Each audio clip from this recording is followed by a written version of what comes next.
오늘 우리에게 주신 하나님 말씀은 출애굽기 3장 1절부터 12절까지 말씀입니다. 조금 깁니다. 제가 먼저 한 절 읽고 여러분이 읽고 한 절씩 교독하시도록 하겠습니다.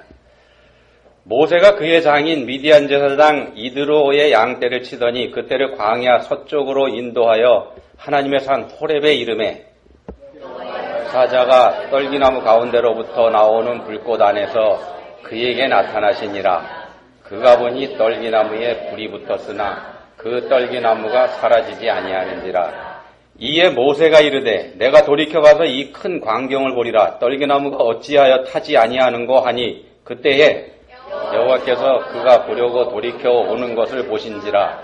하나님이 떨기나무 가운데서 그를 불러 이르시되 모세야 모세야 하시매 그가 이르되 내가 여기 있나이다. 하나님이 이르시되 이리로 가까이 오지 말라. 내가 선 곳은 거룩한 땅이니 내 발에서 신을 벗어라. 또 이르시되 나는 내 조상의 하나님이니 아브라함의 하나님, 이삭의 하나님, 야곱의 하나님이니라. 모세가 하나님 배우기를 두려워하여 얼굴을 가리매 여호와께서 이르시되 내가 애굽에 있는 내 백성의 고통을 분명히 보고 그들이 그들의 감독자로 말미암아 부르짖음을 듣고 그 근심을 알고 내가 내려가서 그들을 애굽인의 손에서 건져내고 그들을 그 땅에서 인도하여 아름답고 광대한 땅, 젖과 꿀이 흐르는 땅, 곧 가나안 족속, 헷 족속, 아모리 족속, 브리스 족속, 히위 족속, 여부스 족속의 지방에 데려가려 하노라. 이제 가라. 이스라엘 자손의 부르짖음이 내게 달하고 애굽 사람이 그들을 괴롭히는 학대도 내가 보았으니 이제 내가 너를 바로에게 보내어 너에게 내 백성 이스라엘 자손을 애굽에서 인도하여 내게 하리라.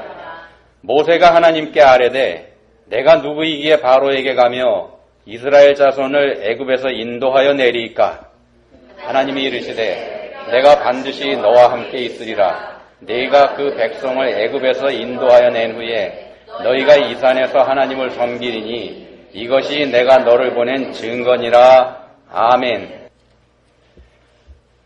성경에 등장하는 이스라엘 사람들, 그러니까 히브리 사람들 문화에서 숫자는 상징적인 의미를 가지는 경우가 많습니다. 히브리 사람들은 자신들 문자에 히브리 문자에다가 숫자 개념을 넣어서 사용하기도 합니다. 그러니까 히브리 알파벳 한자 한자가 각각 다른 숫자를 나타내기도 합니다. 예를 들면 이런 게 있습니다. 다윗이라는 이름을 히브리 문자로 쓰게 되면은 히브리 알파벳 3글자로 작성이 됩니다. 달렛, 와우, 달렛이라고 하는 그 3글자로 되는데 이 각각이 나타내는 숫자가 4, 6, 4 이렇게입니다. 이 세 숫자를 합치면 14가 되죠. 마태복음 1장에 보시면 예수님의 족보를 14대씩 세 부분으로 이렇게 나눠서 기술했죠. 그 이유가 여기 있습니다. 여기서 14라는 숫자는 다윗 왕을 상징하면서 다윗 왕의 후손으로 구세주를 보내주겠다고 하신 하나님의 약속, 이게 성취되고 있다는 걸 보여주는 위한 목적으로 그렇게 기술이 되어 있습니다. 성경에 보시면은 이것뿐만 아니고 여러 가지 숫자가 등장을 하죠. 그 중에 40이라는 숫자가 있는데요. 이 40이라는 숫자가 뜻하는 거, 의미하는 거, 시험, 연단, 심판, 이런 의미를 이 숫자가 가지고 있습니다. 예수님하고 모세하고 엘리야, 이 세 분의 공통점이 있는데 40일 동안 금식기도 하셨다는 공통점이 있습니다. 그리고 예수님은 이 40일 금식기도 중에 시험도 받으셨죠. 그런 게 있고요. 또 노아의 홍수 때 보시면은 40일 동안 폭우가 쏟아진 기록도 있습니다. 예수님께서는 부활하신 후에 40일 동안 이 땅에 더 머무시면서 제자들을 만나시다가 40일 후에 하늘나라로 올라가셨고요. 이스라엘 사람들은 40일 동안 가나안 땅을 정탐한 후에 40년 동안 광야를 방황해야 하는 징벌을 받기도 했죠.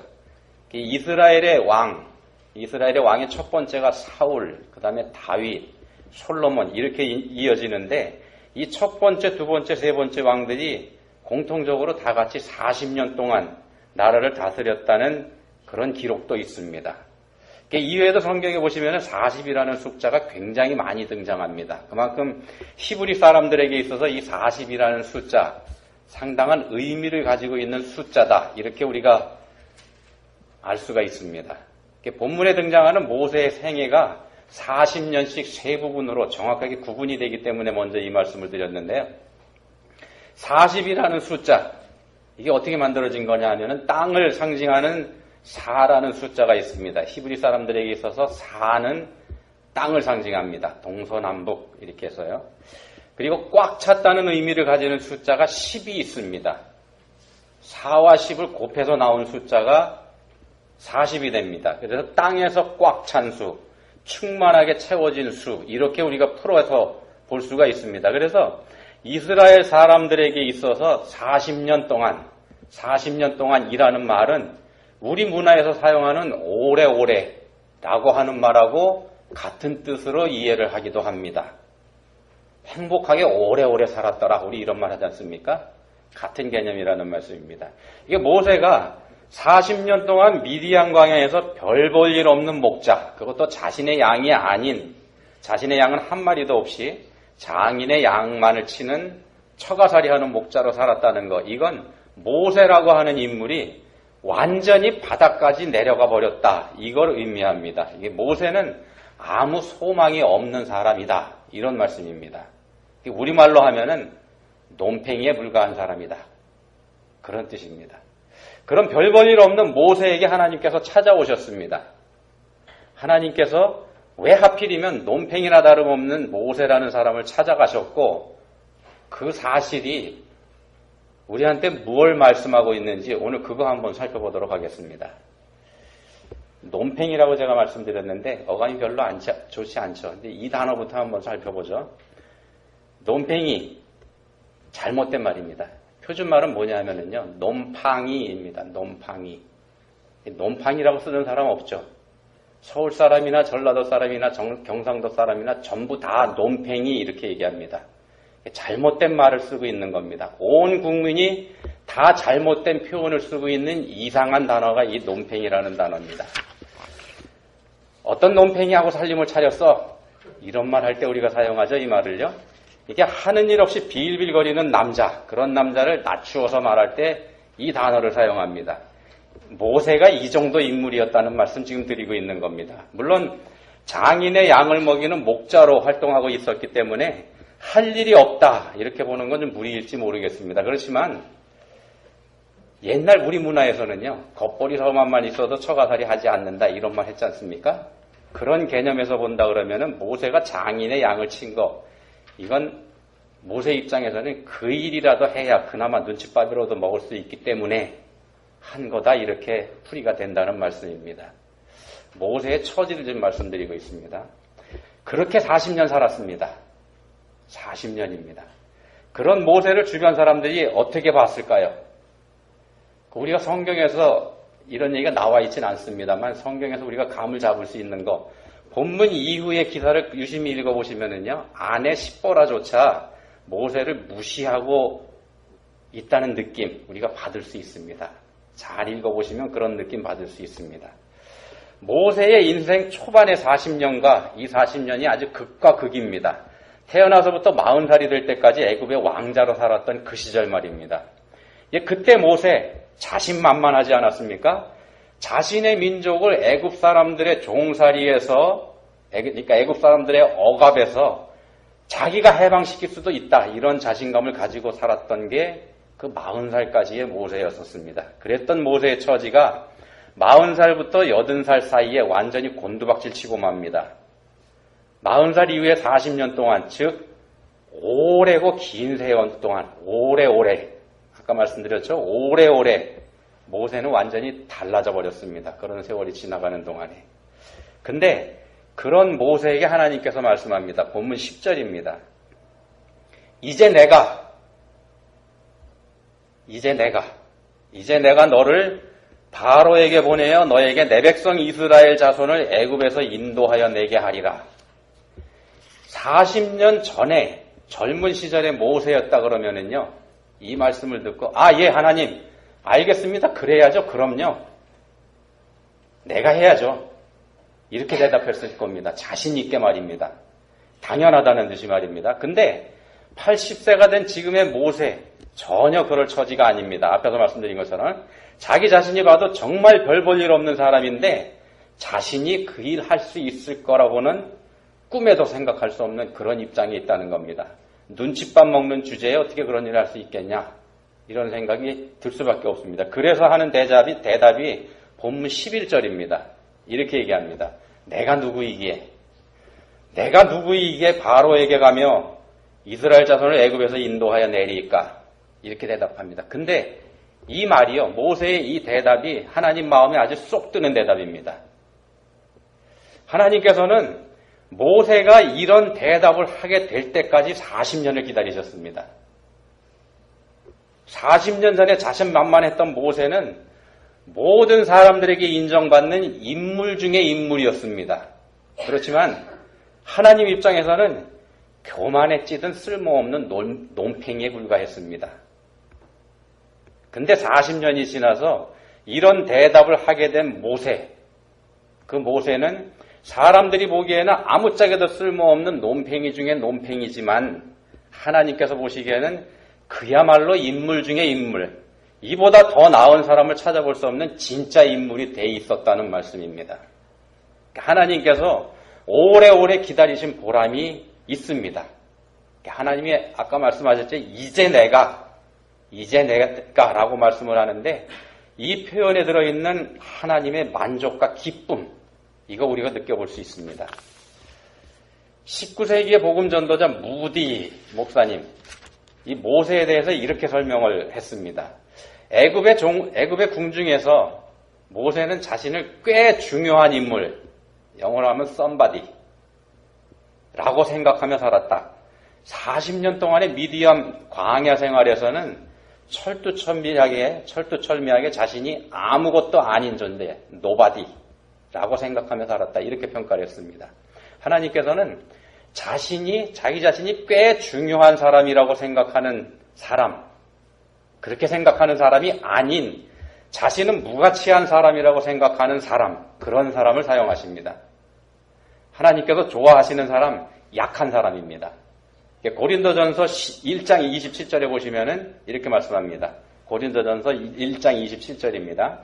하나님께서 세상에 미련한 것을 택하사 지혜 있는 자들을 부끄럽게 하려 하시고 세상에 약한 것들을 택하사 강한 것들을 부끄럽게 하려 하시며, 이게 모세가 약해지고 약해져서 더 이상 약해질 자리가 없을 때, 그만큼 약해졌을 때, 그러니까 모든 사람들이 모세를 제쳐놓았고 모세 자신도 자기 자신을 제쳐놓았을 때, 그때 하나님께서 모세를 찾아오신 겁니다. 하나님께서 보시기에는 모세가 정말 쓸만한 사람이 되어 있기 때문에 그렇습니다. 하나님께서 제일 싫어하시는 게 교만입니다. 자신이 할 수 있다고 생각하는 사람, 그런 사람이 교만한 사람인데요. 왜 그러냐면은 하나님한테 의지하지 않습니다. 자기가 할 수 있으니까. 하나님께서 제일 싫어하십니다. 근데 모세는 아니었습니다.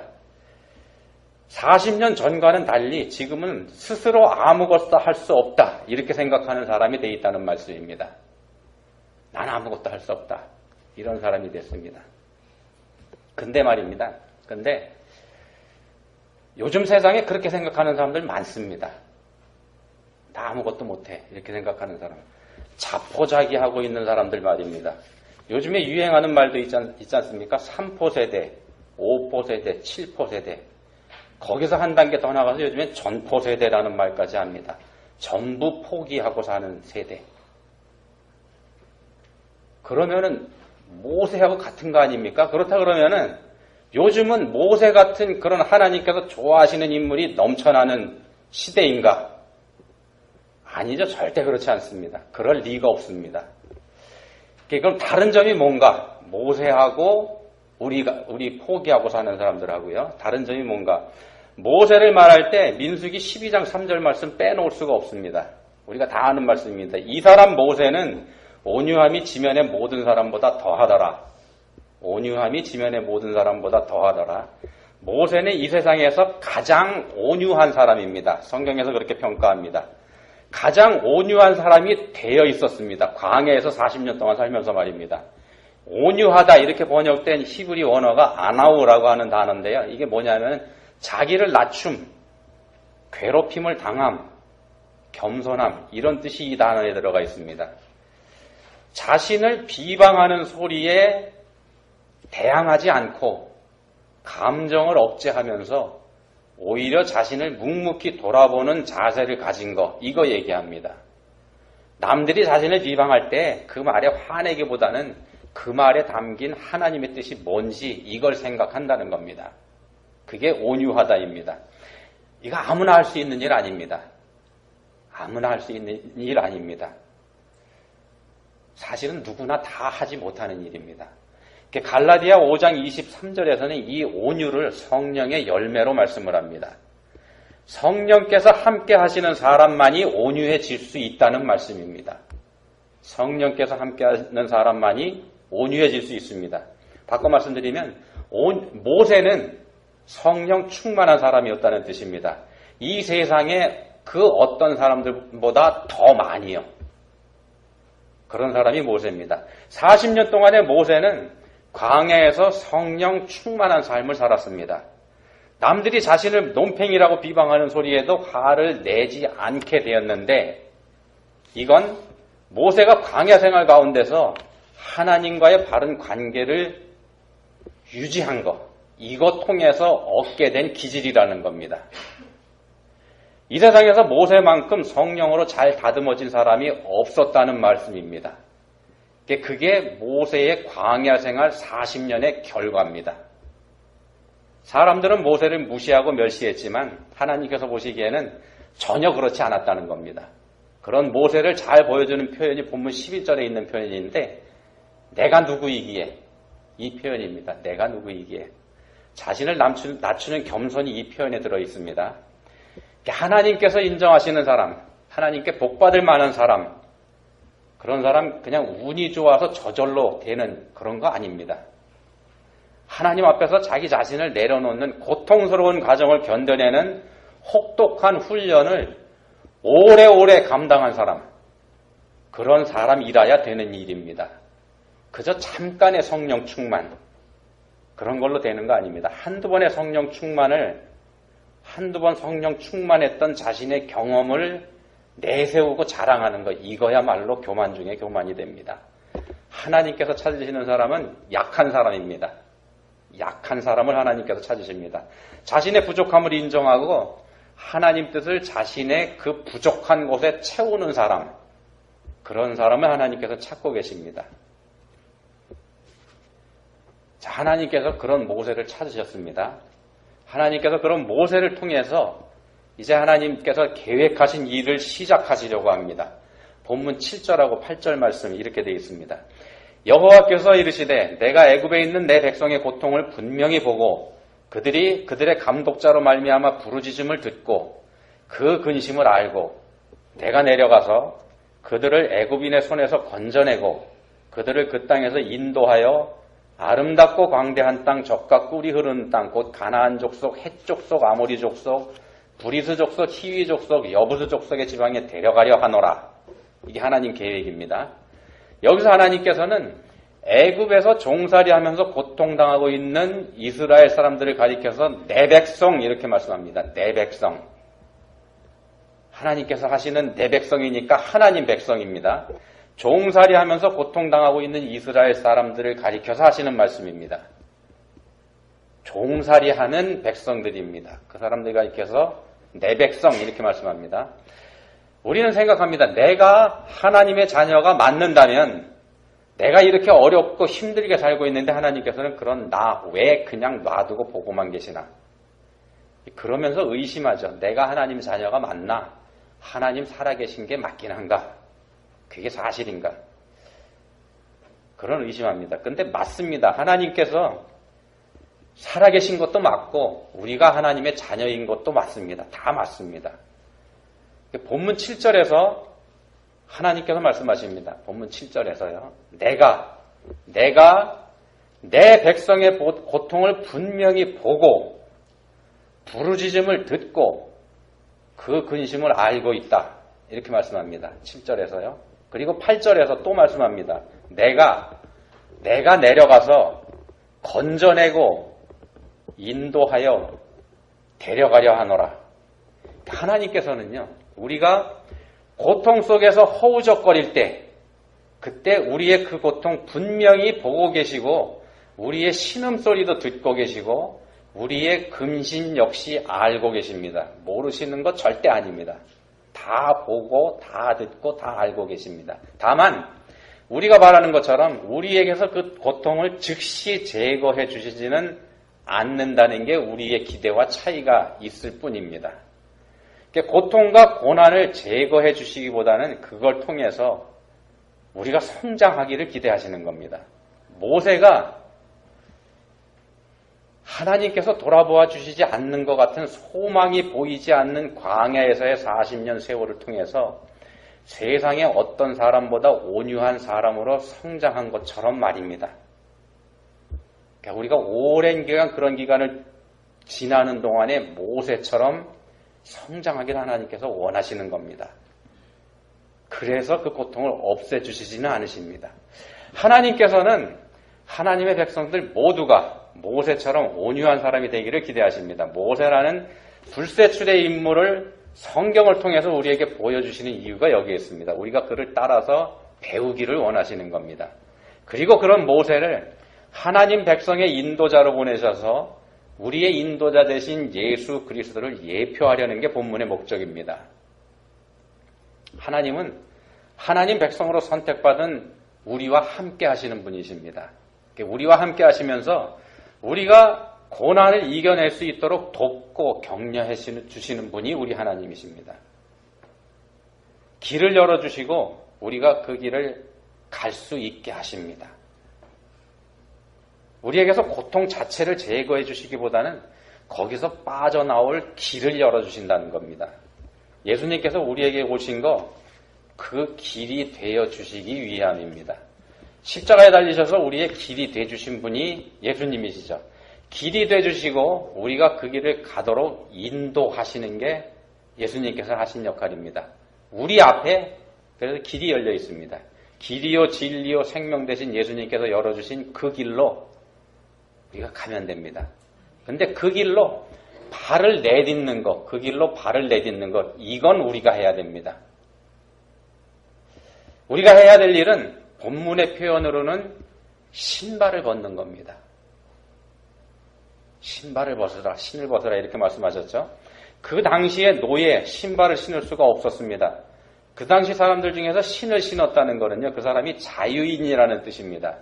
자신의 뜻대로 살 수 있는 사람이라는 겁니다. 하나님 앞에서 자기 신발을 스스로 벗는다는 건 자신의 자유의지를 하나님께 내어드린다는 걸 뜻합니다. 하나님 뜻에 자신을 내어 맡기겠다는 의지의 표현입니다. 하나님께서 본문에서 모세에게 요구하시는 게 바로 그겁니다.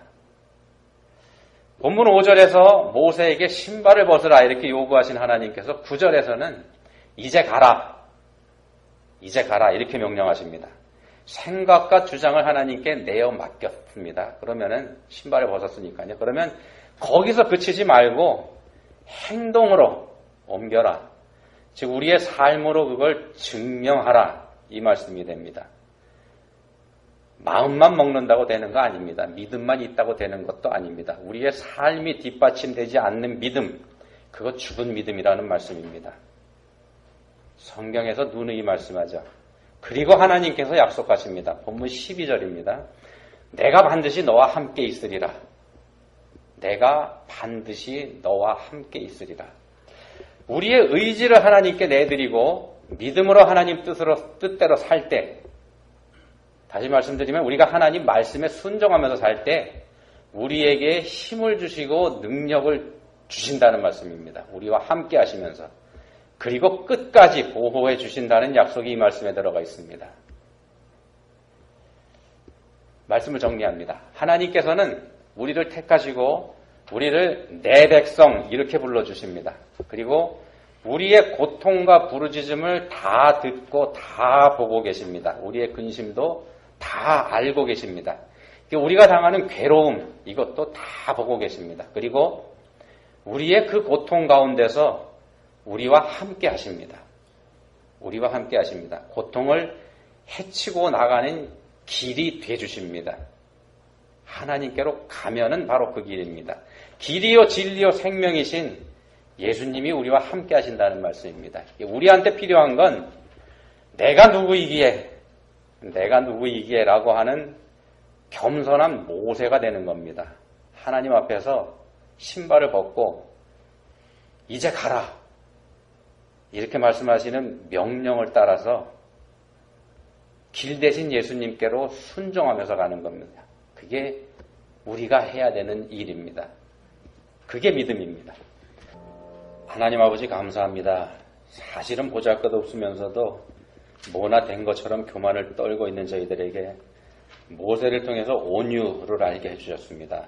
모세의 그 온유함이 성령 충만의 결과라는 거 알게 해주셨습니다. 이제 간절히 바라오니 저희에게도 모세처럼 온유한 마음 갖게 해주셔서 하나님 앞에서 저희들 신발을 벗고 이제 가라고 명령하시는 길을 순종하며 가게 해주시기 원합니다. 길이 되주신 예수님 따라가는 믿음의 삶을 저희가 다 살 수 있게 해주시기 원합니다. 저희를 도와주십시오. 예수님 이름으로 기도합니다. 아멘.